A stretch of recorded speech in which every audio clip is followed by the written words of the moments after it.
시청자 여러분 안녕하십니까. 뉴스7의 김명우입니다. 해외 순방을 마치자마자 윤석열 대통령이 국정원장을 전격 교체했습니다. 그동안 국정원장과 갈등설이 불거진 국정원 1, 2차장의 사표도 모두 수리했습니다. 지난 6월 이후 국정원 인사 잡음이 끊이지 않았는데 지휘 책임을 물은 겁니다. 당분간 원장을 공석으로 두고 새로운 1차장이 직무대행을 맡게 됩니다. 먼저 홍현주 기자가 보도합니다. 김규현 국가정보원장과 권춘택 1차장, 김수현 2차장이 전격 경질됐습니다.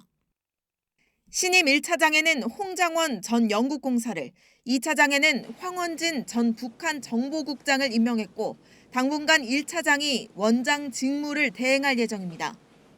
대통령실은 김 원장이 정권교체기에 국정원 위상을 재정립하기 위해 노력했다고 평가했지만 최근 잇따라 불거진 인사잡음에 대해 책임을 물은 것이란 해석이 지배적입니다. 앞서 지난 6월 국정원 1급 승진 인사가 번복될 만큼 인사잡음이 불거졌을 때도 윤 대통령은 김 원장에게 조직 개선 방안을 보고받고 국가 안보와 국민 안전을 위해 헌신하라며 재신임한 바 있습니다. 안보 국익수호 기관으로서 북한과 해외 정보를 수집하고 분석하는 데 더욱 주력하도록 조직을 쇄신하는 것입니다. 하지만 반년도 안 돼 내부 갈등이 외부로 알려지자 국가 최고 정보기관의 기강을 바로잡아야 한다고 판단한 것으로 풀이됩니다. 김규현 원장은 지난 23일 국회 정보위에서 인사파동 논란에 대해 사실관계 여부를 떠나 유감이라고 답변한 것으로 전해졌습니다. TV조선 홍현주입니다. 네, 이번 인사에서 윤 대통령은 국정원의 최고 지휘 라인을 한꺼번에 교체했습니다.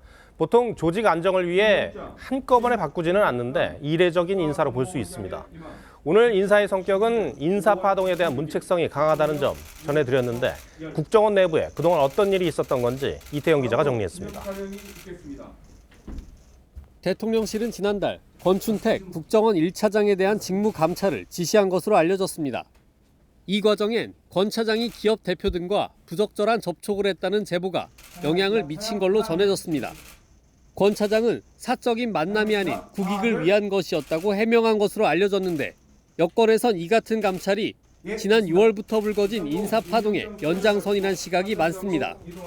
감찰은 부차적인 거지. 원장 인사 파동이 이제 99%인 거지. 인사 책임. 그게 언론에 무슨 인사 문제가 계속 특별한데 사상 처음이지.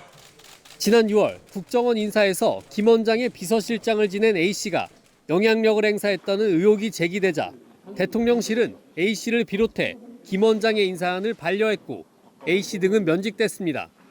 그런데 최근 다시 A씨가 김 원장을 통해 인사 개입을 시도했다는 언론 보도가 불거졌는데 대통령실은 특히 윤 대통령의 순방 기간 해당 논란이 불거진 걸 국정원 내부 기강의 문제라고 판단한 것으로 알려졌습니다.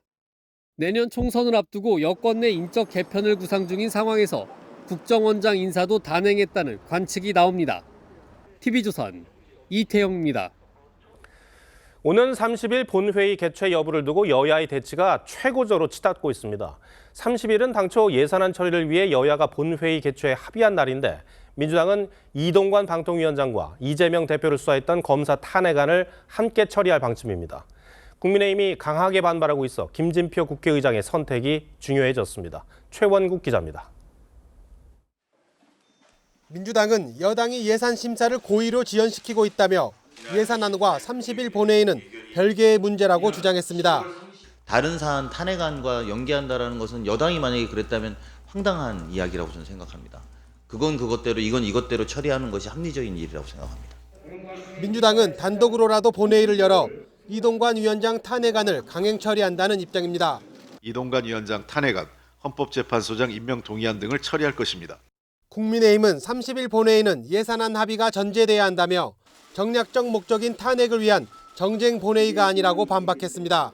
기각될 것이 뻔한 탄핵 소추안들이 정략적 이유로 국회 본회의에 올라 헌법 질서를 어지럽히고 민생 현안을 뒷전으로 밀어내는 상황에 국민들께서 분노하고 계십니다. 결국 30일 본회의 개최 여부는 김진표 국회의장의 결단에 달렸는데 김 의장이 여야 합의를 중시하는 만큼 막판까지 여야 합의를 주문할 가능성이 있습니다.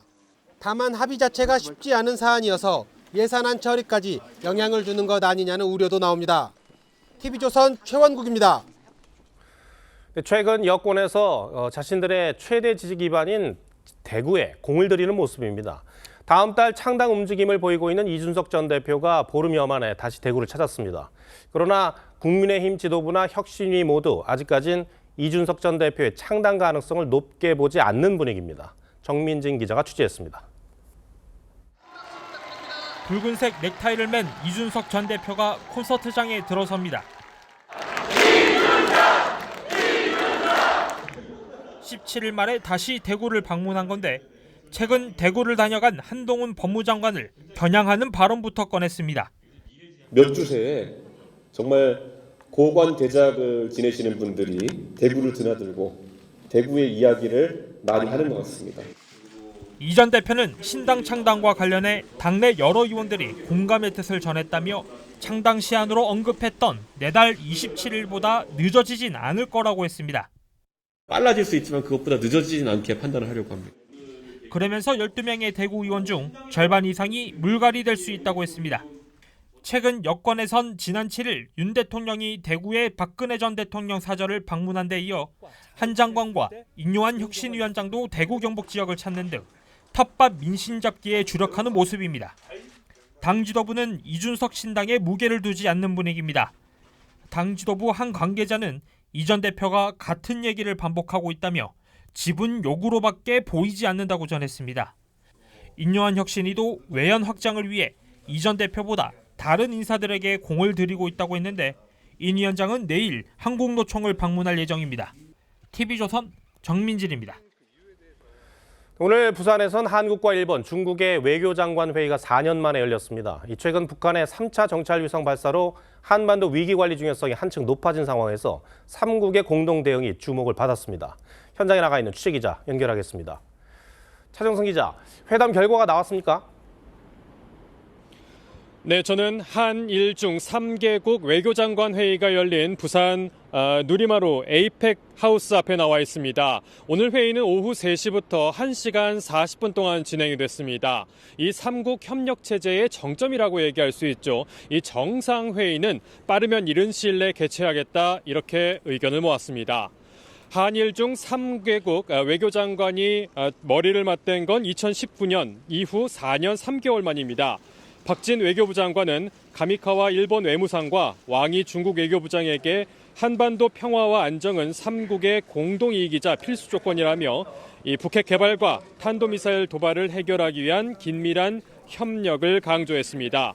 코로나 등으로 소원해졌던 3국 관계 복원 방안도 구체화됐는데요.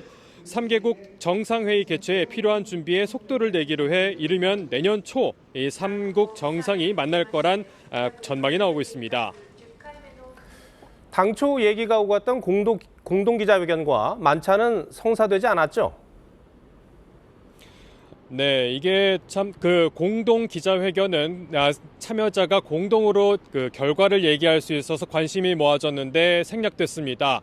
역시 그 우호를 다질 수 있는 기회가 되겠죠. 만찬 역시 무산이 됐는데요. 일본 외신들은 왕이 부장이 일정상에 보류했다, 이렇게 보도를 했습니다. 의장국인 우리로서는 이 특히 아쉬운 지점이라고 할 수 있습니다. 이에 대해 외교부 관계자는 행사 조율을 하다 보면 있을 수 있는 상황이라며 회담 결과 등 확대 해석은 말아달라, 이렇게 얘기를 했습니다. 또 우리 외교부는 북한이 정찰 위성 발사로 한반도 군사적 긴장감을 높이고 있는 만큼 이 중국을 향해서도 건설적인 역할을 촉구했는데요. 중국 외교부는 정세 완화를 위해 앞으로도 노력하겠다는 이 원론적인 입장을 내놨습니다. 지금까지 누리마루 에이펙 하우스에서 TV조선 차정승입니다. 네, 2030 엑스포 개최지를 결정하는 최종 투표가 이틀 앞으로 다가왔습니다. 윤석열 대통령이 프랑스 파리에서 유치전을 마치고 오늘 오전에 귀국했는데 한덕수 총리가 그 바통을 이어받아 파리로 떠났습니다. 발표 당일까지 막판 유치전에 힘을 쏟을 계획입니다. 황병준 기자가 보도합니다. 윤석열 대통령이 귀국한 지 3시간 만에 한덕수 총리가 프랑스 파리로 출국했습니다. 한 총리는 긴 행진곡 중 마지막 악장만 남기고 있는 심정이라며 막판까지 꺾이지 않는 마음으로 최선을 다하겠다고 했습니다. 한 총리는 3박 5일간 총회 직전까지 최대한 많은 회원국들과 접촉해 부동표를 끌어오는 동시에 결선 투표 지지를 호소하겠다는 전략입니다. 1차 투표에서 182개 회원국 중 3분의 2인 122표 이상을 얻은 국가가 나오지 않으면 2차 결선 투표가 진행됩니다. 현재로선 사우디아라비아와 우리나라가 1, 2위로 결선에 오를 거란 전망이 우세한데 대통령실도 아직은 추격하는 입장이지만 정부와 민간이 원팀이 돼 노력해왔다며 해볼만 하다고 평가했습니다. 지난 1년 반 동안 윤석열 대통령이 무려 150개국 이상의 정상들하고 회담을 했습니다. 이제 한번 해볼 수 있겠다라고 얘기하는 사람들이 많습니다. 모레 진행될 마지막 프레젠테이션엔 반기문 전 유엔 사무총장과 나승현 전 평창 동계올림픽 유치위원회 대변인 등이 나서는 방안이 거론됩니다. TV조선 황병준입니다. 이렇게 부산 엑스포 유치에 시간과 정성을 쏟는 가운데 힘이 되는 소식도 있었습니다. 일본 정부가 부산 엑스포 개최를 지지하기로 했다고 현지 언론이 보도했습니다. 여기에는 한일 관계를 더 개선할 의지가 담긴 것으로 해석을 하고 있습니다. 이어서 고승현 기자입니다. 지난 9월 G20 정상회의를 계기로 인도에서 열린 한일 정상회담. 기시다 일본 총리는 이 자리에서 윤석열 대통령에게 부산 엑스포 유치를 지지한다는 의사를 비공식적으로 전달한 것으로 알려졌습니다. 일본 요미우리 신문은 오늘 이를 재확인하며 일본 정부가 엑스포 개최지로 부산을 지지하겠다는 방침을 굳혔다고 보도했습니다. 일본 내에선 당초 원유 수입 관련 문제로 사우디아라비아 리야드를 지지해야 한다는 목소리가 강했지만 윤 대통령의 한일 관계 개선 노력을 고려해 부산을 지지하는 쪽으로 기울었다고 신문은 전했습니다. 그러면서 이런 결정은 일본 정부가 한일 관계 추가 개선을 도모하려는 의지가 담겼다고 평가했습니다. 2030 엑스포 개최지로 부산이 결정되면 일본 정부는 2025년 오사카 간사이 엑스포를 준비하면서 얻게 된 정보를 한국과 공유할 것으로 전망됩니다. 최종 개최지는 이틀 뒤 파리에서 182개 회원국 대표들의 익명투표로 결정됩니다. TV조선 고승현입니다. 네, 대통령을 비롯해서 정부와 기업들이 2030 엑스포 유치를 위해 모든 전력을 다하고 있는데 과연 가능성은 있는지 또 투표 절차부터 유치 효과까지 경제부 송병철 기자와 자세히 따져보겠습니다. 자, 송 기자, 과거에도 대전 엑스포, 여수 엑스포가 있었습니다. 그런데 그때보다 지금이 더 공을 들이는 것 같은데 이번엔 뭐가 다릅니까? 네, 지난 1993년과 2012년에 대전과 여수에서도 엑스포가 열렸죠. 이는 인정 엑스포라고 하는데요. 주제와 규모가 정해져 있고 개최 기간도 3개월입니다. 예. 하지만 2030 엑스포는 그보다 격이 높고 5년에 한 번 열리는 등록 엑스포로 주제와 규모에 제한이 없고 기간도 6개월까지 가능합니다. 그래서 경제, 문화, 올림픽이라고 부르기도 합니다. 그렇다면 부산이 엑스포를 유치했을 때 얻는 효과도 꽤 크겠네요. 네, 현재 부산 엑스포로 예상되는 경제 효과는 61조 원이고 고용 창출 인원은 50만 명입니다. 전 세계인이 몰려드는 건 기본이고 건설과 여행업계도 큰 덕을 보게 됩니다. 또 밀라노나 두바이, 상하이 등 엑스포를 유치하고 국제도시의 위상이 높아졌던 것처럼 부산의 가치도 부쩍 올라갈 거란 기대감이 큽니다. Korea is a qualified candidate. Korea has been fully investing in preparing for the Busan Expo. 자, 이제 이틀 뒤면 운명이 결정이 됩니다. 투표를 통해서 되는데 절차가 어떻게 됩니까? 네, 국제박람회기구 182개 회원국이 경제력 등과 무관하게 한 표씩 던집니다. 1차 투표에서 회원국 3분의 2인 122표 이상을 얻는 도시가 나오면 유치가 확정됩니다. 그런 도시가 없으면 1위와 2위가 결선 투표를 한 번 더해 다득표 도시가 최종 주인공이 됩니다. 자, 지금 사우디의 리야드 그리고 이탈리아의 로마와 경쟁 중입니다. 만만치 않은 곳들인데 우리의 전략은 어떻습니까? 현재 5일머니를 내세운 사우디의 리야드가 미세하게나마 우세하다는 게 중평입니다. 다만 1차 투표에서 리야드가 3분의 2 이상을 득표하는 걸 저지하면서 2위로 올라선 후 리야드와의 결선 투표에서 탈락한 로마의 표를 흡수해 대역전극을 노리고 있습니다. 예. 보통 투표는 본국의 결정에 따라 하게 되지만 이번 엑스포 투표는 당일에 현장에서 1차, 2차를 거치면서 바뀌는 표도 적지 않을 전망이어서 마지막까지 손에 땀을 쥐는 승부가 예상됩니다. 네, 결선까지 끌고 가려는 이 전략이 맞아 떨어져야 할 텐데요. 우리는 부산에 어떤 점을 강조하면서 표심을 얻으려고 하고 있습니까? 우리는 한국전쟁의 폐허 속에서 한강 신화를 이뤘다는 기적의 스토리가 있습니다. 이 점이 아프리카 국가들에게 큰 점수를 받은 걸로 전해집니다. 또 유럽에는 K-팝 등 한류 문화로 어필하고 있고 아시아에는 경제 협력 등으로 공략하고 있습니다. 자, 어려운 질문 하나 하겠습니다. 송 기자, 어떻게 예상합니까? 승패의 가능성이 모두 만만치 않습니다. 다만 그동안 유치 활동을 하면서 다양한 국가들과 대화를 나눴고 국제적으로도 부산을 많이 알렸기 때문에 엑스포 유치와 상관없이 값진 경험을 했다는 평가입니다. 전 세계에서도 올림픽과 월드컵 그리고 엑스포를 모두 유치한 나라는 6개뿐이라고 합니다. 우리나라가 과연 7번째 나라가 될 수 있을지 한번 차분히 지켜보겠습니다. 송 기자, 잘 들었습니다.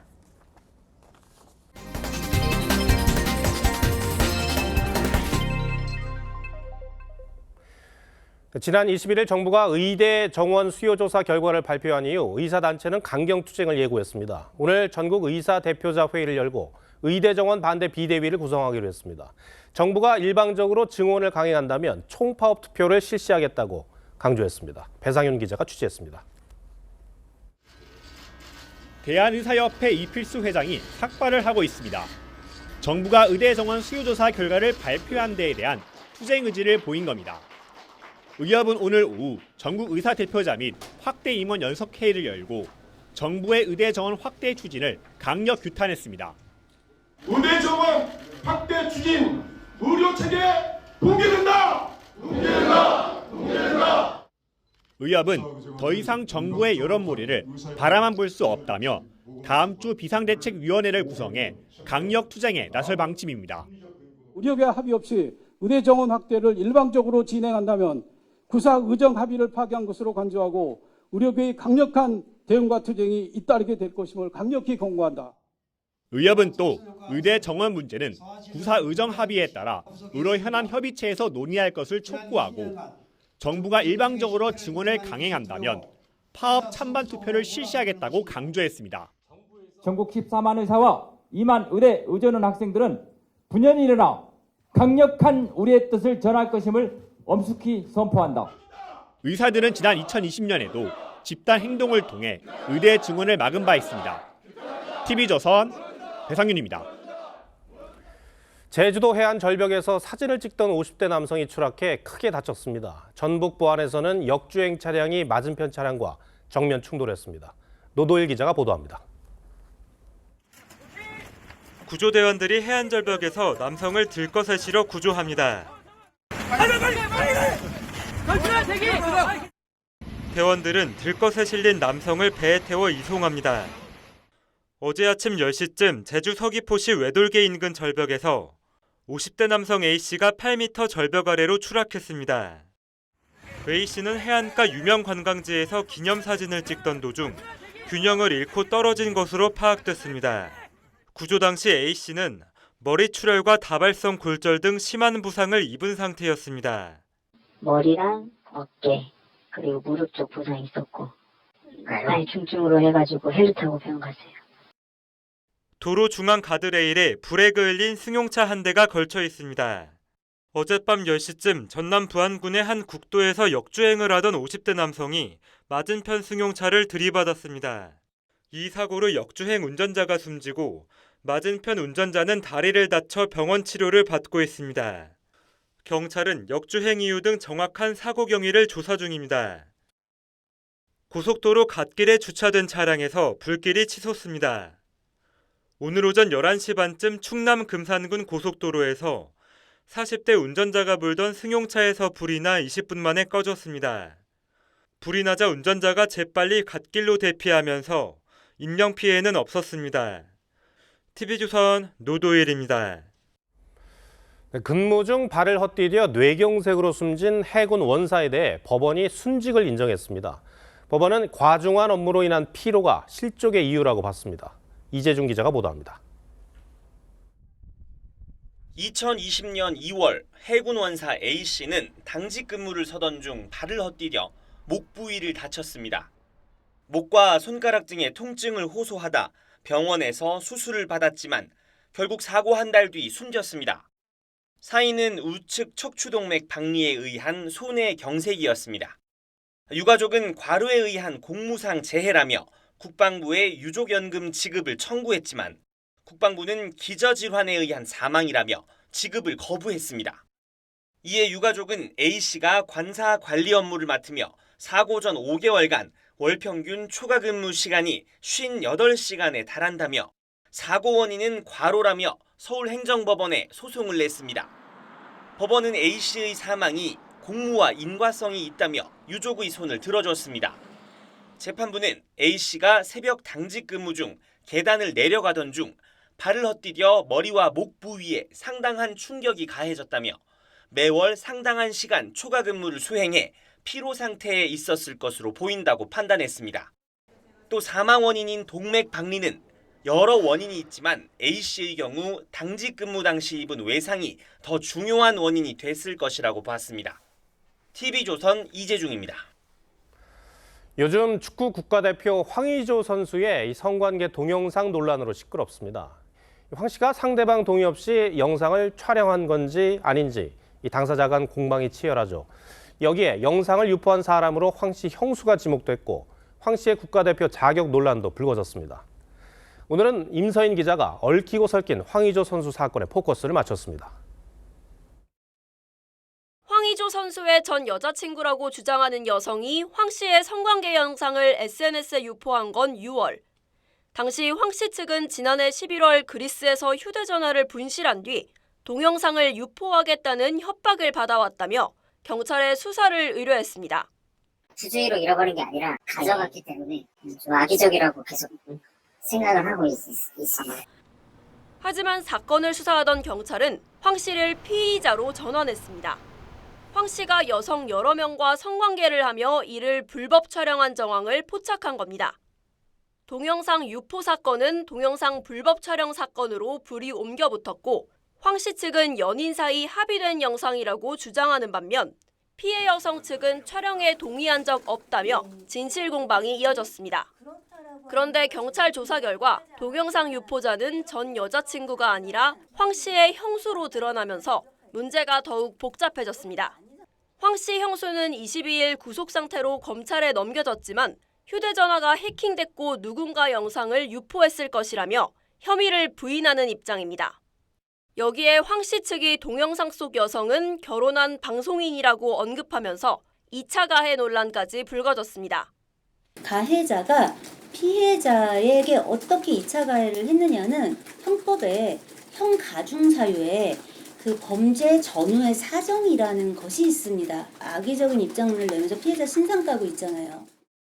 동영상 논란이 일파만파 확대되는 와중에 황 씨가 계속 국가대표로 경기에 나서면서 대표 자격을 놓고 갑론을박까지 이어지는 상황입니다. So until there's nothing really concrete, there's no problem for Weijo. 하루가 멀다 하고 새롭게 벌어지는 동영상 진실 공방과 새로운 등장인물들. 축구 국가대표 선수의 사생활 유출에서 시작된 논란이 어디까지 더 확대될 것인지 뉴스7 포커스였습니다. 쌀쌀한 초겨울 날씨가 이어지고 있지만 남쪽에는 아직 울긋불긋한 단풍이 펼쳐져 있어서 늦가을의 정취를 느끼려는 사람들이 몰렸습니다. 내일 전국에 비가 내리고 나면 겨울 추위가 온다고 합니다. 박건우 기자입니다. 천년고찰 화엄사로 가는 길목이 울긋불긋 물들었습니다. 예쁘다. 우리 내년에 또 오자. 나들이객들은 빨갛게 익은 단풍나무 아래 모여 추억을 담습니다. 지금 이제 날씨가 추워졌으니까 단풍이 다 떨어졌을 거라 생각을 했는데 와서 보니까 의외로 단풍이 색깔이 예뻐서. 산비탈에 우거진 단풍나무를 바라보며 신기함을 감추지 못합니다. 초등학교 갈 때는 가로수에 좀 하나하나씩 따로 있어가지고 모여있는 단풍을 보니까 좀 흥미가 나는 것 같아요.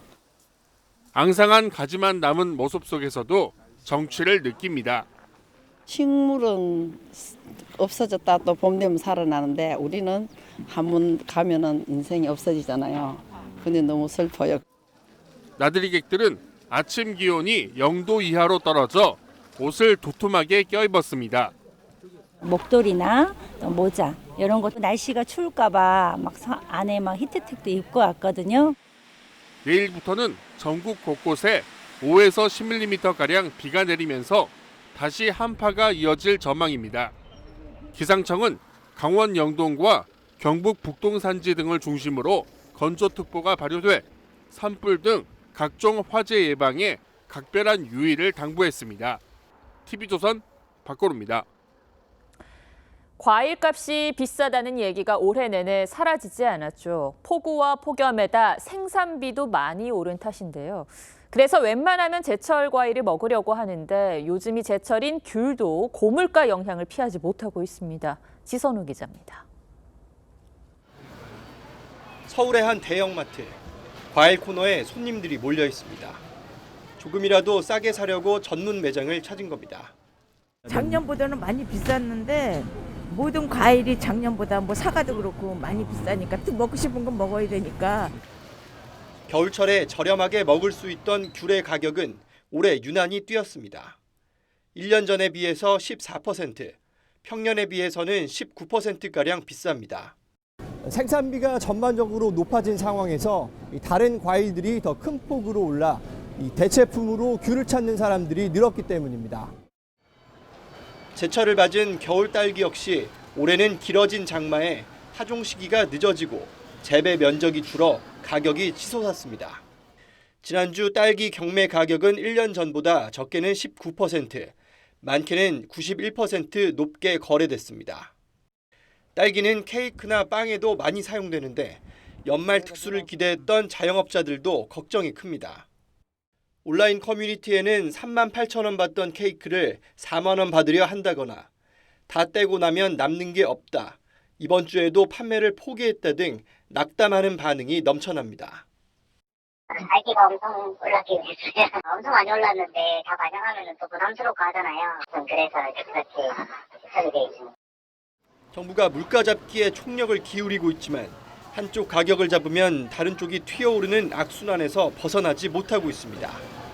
TV조선 지선우입니다.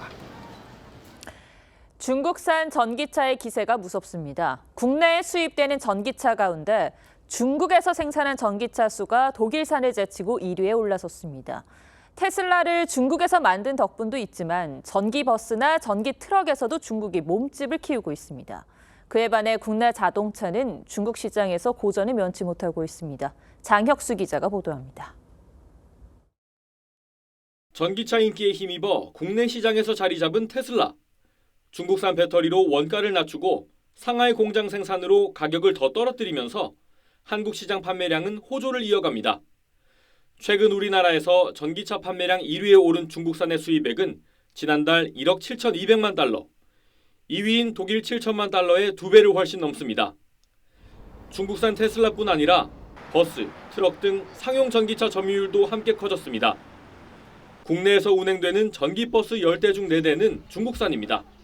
在海外的话，我觉得因为依托中国市场这么大的这个保有量，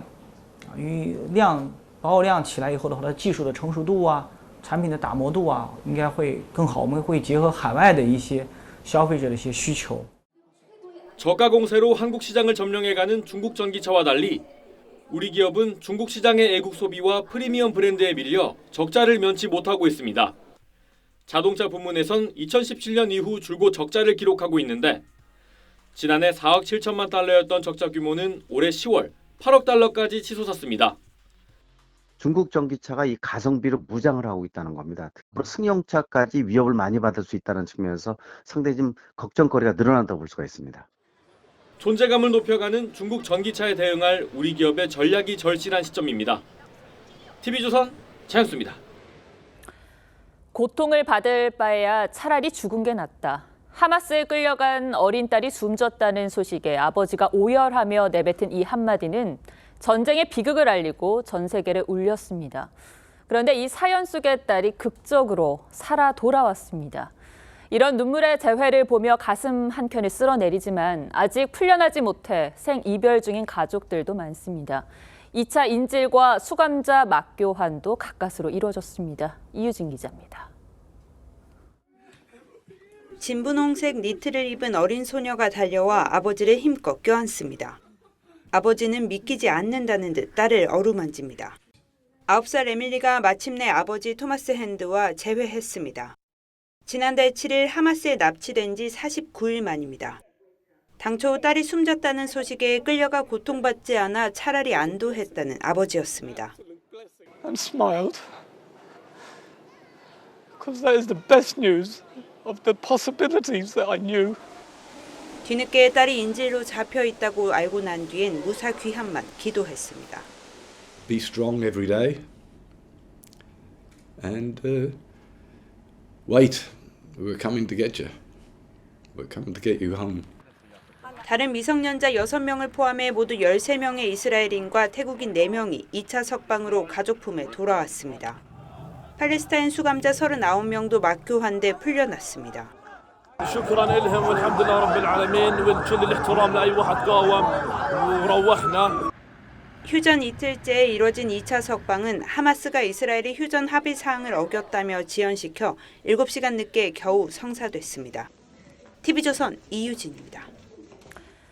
중국에서 최근 폐렴 환자가 급증하고 있습니다. 국제전염병학회는 확인되지 않은 폐렴이라고 판단했습니다. 세계보건기구는 중국에 더 정확한 정보를 요구했고 중국은 새로운 병원체가 아니라며 반박하고 있지만 우리는 코로나 악몽을 떨치기가 힘들죠. 인도 같은 주변 국가들은 대비를 강화하고 있습니다. 류주현 기자입니다. 베이징시의 한 소아과 병원, 진료를 보러 온 아이들과 보호자로 꽉 들어찼습니다.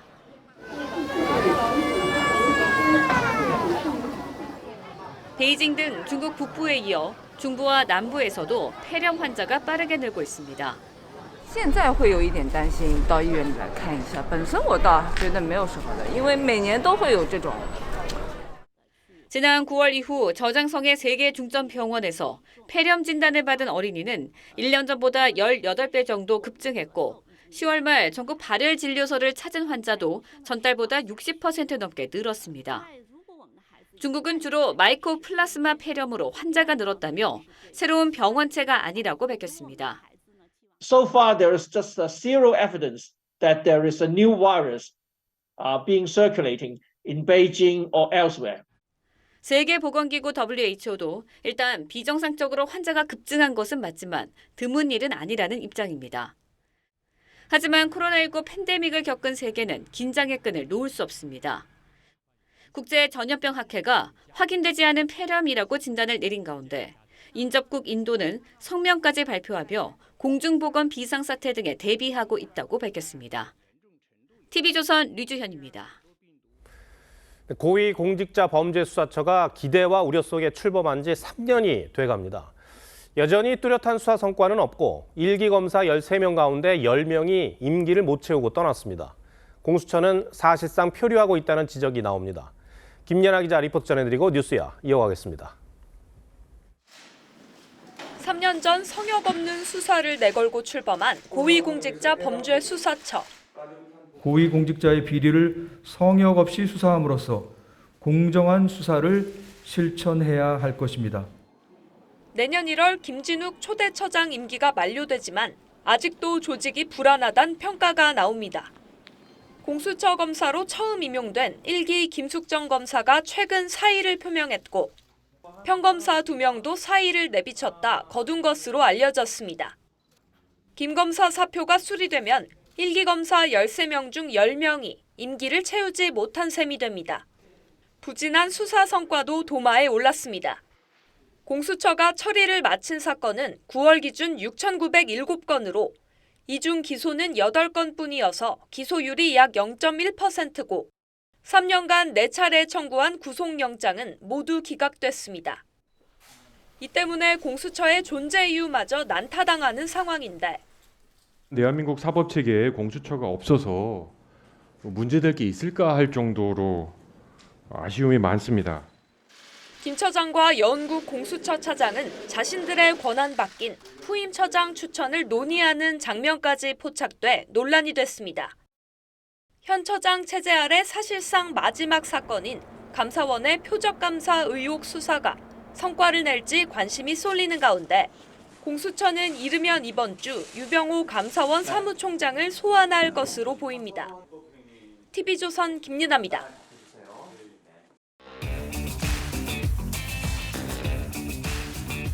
뉴스 시작합니다. 정치부 최지원 기자 나와 있습니다. 첫 번째 물음표 뭘까요? 네, 첫 번째 물음표는 민주당의 한동훈 활용법입니다. 한동훈 법무장관의 요즘 행보를 보면 총선 출마가 유력해 보이는데 민주당도 한 장관을 활용하고 있다는 얘기인가요? 네, 그렇습니다. 이 지난 한 주를 쭉 살펴보니까요. 민주당 지도부나 공보국 등에서 거의 매일 한동훈 장관에 대한 공개 발언과 논평을 쏟아냈습니다. 주제도 다양했는데 김명수 합참의장 후보 검증과 윤석열 대통령의 검사 시절 업무 추진비 의혹 등을 제기하면서 결론적으로는 한동훈 장관에게 책임을 따져 묻는 식이었습니다.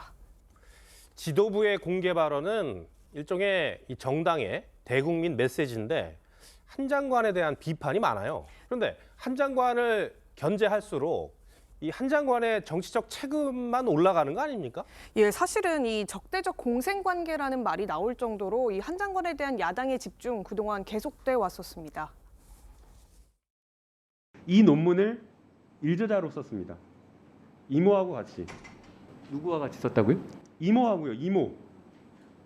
제 딸이요? 누구의 이모 말씀이신가요? 이 헛발질이란 논란을 빚으면서 오히려 한 장관이 여권 잠룡으로 부상하는 데 기여했다 이런 얘기까지 나오는데 그럼에도 민주당이 이런 기조를 유지하는 건 계산된 전략 아니겠느냐 이런 분석이 나옵니다. 근데 그게 어떤 전략이라는 거죠? 이게 이 1차적인 목적은 물론 한 장관 비판에 있습니다만 한 장관 발언으로 촉발될 수 있는 여러 가지 반사 이익까지 노린 거란 겁니다. 이 특히나 본인을 향한 공격에 빠른 말로 되받아치는 한 장관 스타일상 이에 따른 반대급부로 오히려 비호감 여론이 조성될 수 있다는 겁니다. 실제 최근 여권에서도 한 장관이 발언 수위를 조절해야 한다 이런 반응도 적지 않게 나오고 있습니다. 우리 대구 시민들이 처참한 6.25 전쟁 과정에서 단 한 번도 적에게 이 도시를 내주지 않으셨고요. 이게 민주주의다, 멍청하고 이렇게겠죠. 이게 민주당이다, 멍청하. 이렇게 하는 게 국민들이 더 잘 이해하실 것 같아요. 그럼 그 원외 야권 인사들의 공격도 이런 비호감 여론을 끌어내기 위한 거라고 봐야 될까요? 이 범야권 인사들의 공세는 좀 달리 볼 필요가 있습니다. 이 원외 인사 가운데 한 장관을 거론하는 인물들은 대체로 총선 이후에 대권에 도전할 가능성이 높습니다. 원외 인사는 상대적으로 언론의 주목을 끄는 게 쉽지 않은데 한 장관과 각을 세우면서 본인도 야권의 잠룡임을 부각시키려는 의도가 깔려 있다는 겁니다. 이 어린이 와가지고 국회에 와서 조롱하고 능멸하고 이런 그대로 놔둬야 되겠습니까 이게? 네, 알겠습니다. 첫 번째 물음표 정해볼까요? 예, 첫 번째 물음표 민주당의 한동훈 활용법의 느낌표는 정치공학적 편승은 그만으로 하겠습니다. 이 한때 민주당이 한 장관 탄핵까지 추진하면서 공개적으로 압박했다가 최근 들어서 조용히 걷어들인 그 배경에는 명분 없는 탄핵이 한 장관의 주가만 올릴 거다 이런 내부 판단이 있었다고 합니다. 그럼에도 선거를 앞두고 또다시 이른바 한동훈 때리기 전략을 되풀이하는 건 손쉬운 방법으로 정치적 이득을 얻겠다 이런 심산이란 걸 국민들도 한눈에 알 겁니다. 네, 두 번째 물음표는 뭡니까? 예, 두 번째 물음표는 조국 민주당에서 명예회복입니다. 조국 전 장관이 송영길 전 대표와 연대에 선을 그었습니까? 예, 맞습니다. 이 먼저 손을 내민 건 송영길 전 대표였습니다. 윤석열 이 검찰 독재 정권에 대한 공동의 피해자고 간접적으로 소통하고 있다는 말씀드리겠습니다. 이 때문에 두 사람이 함께 신당을 창당하는 것 아니냐 이런 해석이 나왔는데 조 전 장관이 하루 만에 송 전 대표와 의논한 적이 없다 이러면서 부인을 했습니다. 송 전 대표의 간접 타진을 거절한 셈인데 이유가 뭘까요? 예, 이 조 전 장관 입장에서는 이 아직 검찰 수사도 받기 전인 송 전 대표와는 입장이 다르다 이렇게 생각할 수 있습니다. 송 전 대표의 혐의나 전당대회 돈봉투 의혹에 연루된 현역 의원이 얼마나 더 나오느냐가 실제 연대했을 경우 악재로 커질 가능성이 높죠. 이 반면에 조국 전 장관의 경우 자녀 입시 비리 의혹 등이 이미 1심 판결이 났기 때문에 송 전 대표와 처해 있는 상황이 다르고 이 때문에 같은 검찰 비판 메시지를 내더라도 그 의도와 해석에는 분명 다른 점이 있다 이렇게 생각할 수가 있을 겁니다. 그럼 조 전 장관은 독자적으로 창당을 하게 되는 겁니까? 이게 아직 가시적인 움직임이 드러난 상황은 아닌데요. 다만 민주당을 필두로 한 반윤연대를 조 전 장관이 강조한 점은 의미심장합니다.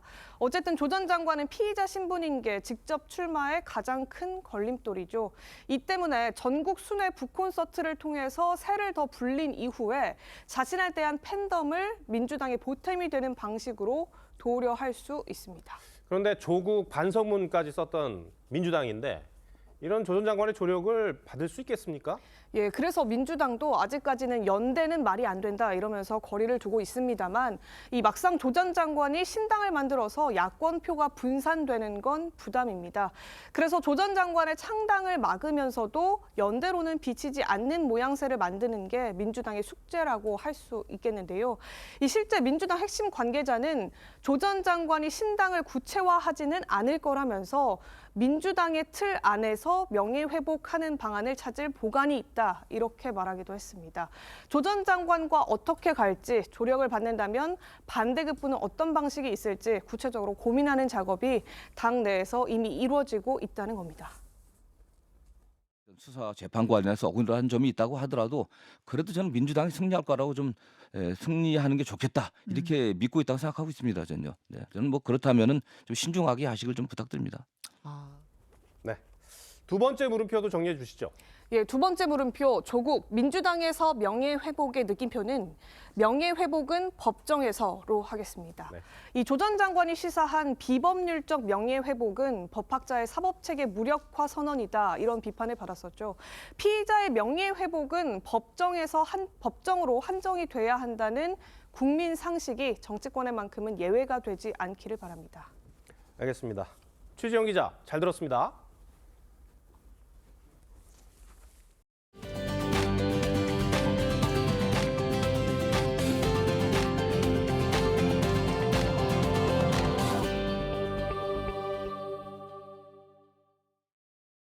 네, 시즌을 마치고 스토브리그에 돌입한 프로야구가 벌써부터 달아오르고 있습니다. 이별과 만남이 교차하는 시기지만 특히 이번에는 생각지 못한 베테랑들의 깜짝 이적이 후폭풍까지 몰고 왔습니다. 조유진 기자가 보도합니다.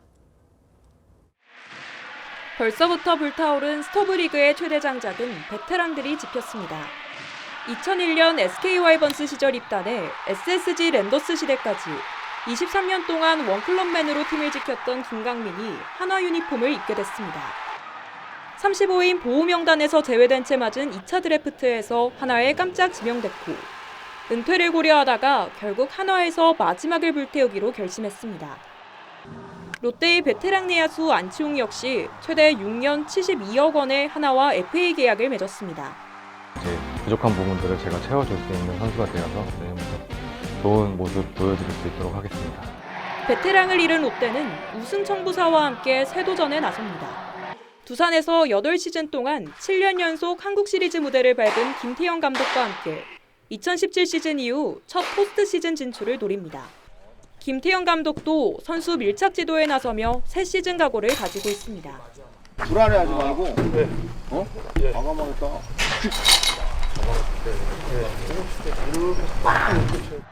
역시 사령탑을 교체한 SSG와의 유통가 더비도 볼거리입니다. SSG는 2022 시즌 통합 우승에 이어 올해 3위로 준수한 성적을 이어온 김원형 전 감독을 전격 경질하고 단장 출신 이승용 감독에게 지휘봉을 맡겼습니다. 굉장히 어려운 숙제 주셨습니다. 성적과 육성을 같이 좀 잡아달라고. 근데 저 혼자라면은 불가능하다고 생각하지만 저희 선수들과 소통하고 신뢰하고 KT에서 삼성으로 향한 마무리 김재윤과 키움 이정우의 빈자리를 채울 최주환까지 벌써부터 달궈지고 있는 스토브리그. 더 치열한 다음 시즌이 기대됩니다. TV조선 조유진입니다.